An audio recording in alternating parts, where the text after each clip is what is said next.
is Ann Kent. I'm a registered dietitian and the owner of Peas and Hoppiness. And today we're talking about how to create less mess in your kitchen. One of my least favorite chores is doing dishes, and so I will do whatever I can to reduce the number of dishes that I use when I'm cooking. So I wanted to share a couple of these tips. I include these in every recipe that I write because it's really important to me to provide you with ways that you can reduce the chaos in your life. I know that everybody already has enough of that already. So I've got 5 different tips for you today. Number 1 is to use more one pan or one sheet meals. I've had a couple of examples of these that I will post the links to, but anytime you can put everything into one pan or on into one dish and to either put it in the oven or cook it on the stove, you're of course going to use less dishes. So sometimes you can even cook pasta in the same liquid that you're making your sauce in, and so that's just a really great way to include everything in one dish and automatically reduces the number of dishes. But number 2 maybe is a little bit less familiar, and this is to reuse some of the dishes as you're cooking. So for example, if you have a recipe that asks you to mix up a spice blend and then later in the recipe you need to set aside some vegetables, you can of course reuse that dish and not get a new one out. And this may seem a little bit silly, but I think sometimes as we're reading through a recipe, we automatically reach for something clean out of the cupboard when we could really easily use what we already have. So just keep in mind that it is important to be aware of cross-contamination, and if you're using one cutting board for meat, then you don't want to reuse that for a vegetable that won't be cooked to the same temperature. So be careful about that when you're reusing dishes, but as long as you're going from something that is either raw or doesn't need as much cooking time to using it for something that might need more cooking time, then you're good to go. So don't forget about reusing dishes. And that also goes for measuring cups and measuring spoons as well. So don't stick them in the sink unless you are ready to wash them and know that you won't need them anymore.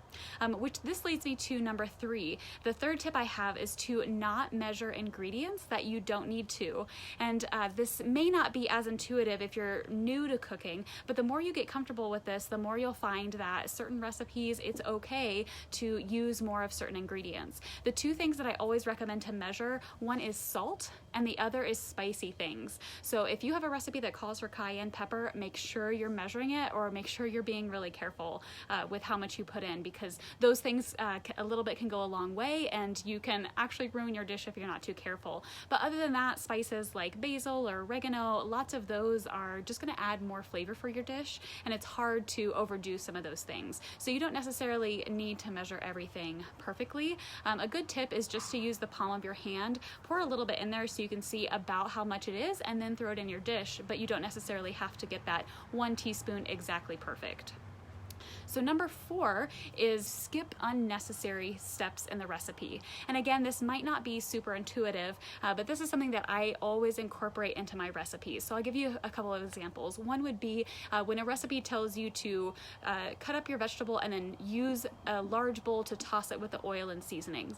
Usually that's not necessary if you are roasting your vegetables or if you are putting them into a pan. You can just mix everything up right on that sheet pan or right in the dish that you're cooking in, and skip the step of throwing them together in that large dish. When we are grilling and we're not mixing those directly on the grill, I use the dish that I'm going to serve the vegetables in so that I can just reuse them once they come off the grill. And so that's an example of how to reuse some of those dishes.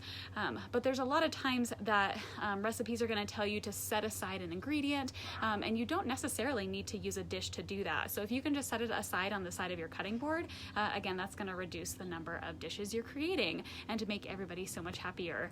The 5th tip that I have for you is to prep other meals while you're cooking the one that you are. So this is something that takes a little bit of planning ahead. So if you haven't yet, you can grab my meal planning template so that you have an idea of what other meals you're going to make that week.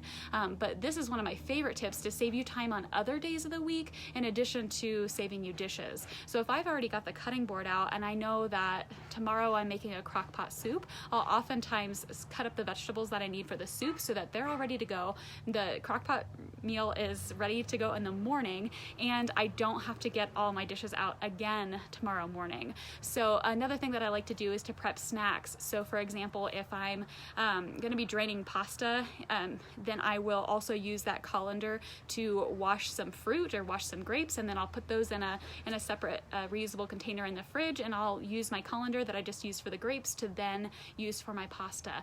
If you have other ideas of how to cut down on your dishes, I would love to hear it. Drop us some other comments if you have recommendations or ideas of how you like to save time and make fewer dishes in the kitchen. I love getting ideas from all of you. So if you would like other examples of recipes that minimize the amount of dishes that you're using and make things easier, you're always welcome to try a free trial of the Peas and Hoppy Meal guides, and I incorporate all of these tips in every recipe that I create. So I hope this is helpful, and I hope you guys have a great week. We will see you next Tuesday. Bye-bye.